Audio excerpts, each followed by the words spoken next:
এফডিসিতে না নেওয়া।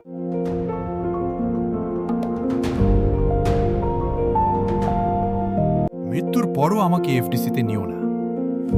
বাংলাদেশ চলচ্চিত্রের একসময়ের জনপ্রিয় ও গুণী অভিনেত্রী রোজিনার মুখ থেকে এমন কথাই যেন কাঁপিয়ে দিয়েছে পুরো চলচ্চিত্রাঙ্গন। 2026 থেকে 28 মেয়াদের চলচ্চিত্র শিল্পী সমিতির নির্বাচনকে কেন্দ্র করে সৃষ্টি হয়েছে নতুন বিতর্ক। শিবা শানু ও জয় চৌধুরী প্যানেল থেকে সহসভাপতি পদে নির্বাচন করেছিলেন অভিনেত্রী রোজিনা। কিন্তু ফলাফল প্রকাশের পর দেখা যায় তার প্যানেলের অধিকাংশ প্রার্থী জয় পেলেও বড় ব্যবধানে পরাজিত হয়েছেন তিনি নিজে।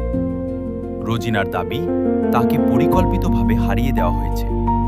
শুধু প্রতিপক্ষ নয়, তার নিজের প্যানেলের অনেকেই তাকে ভোট দেননি।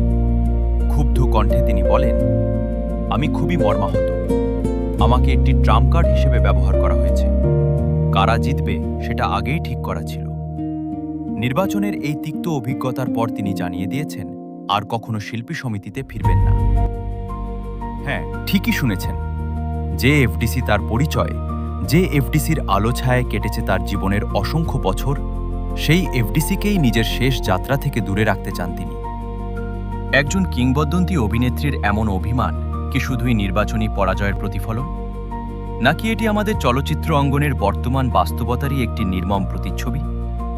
আপনার কি মনে হয়, রোজিনার এই সিদ্ধান্ত কি যৌক্তিক, নাকি পরিস্থিতির কারণে নেওয়া এক আবেগঘন প্রতিক্রিয়া?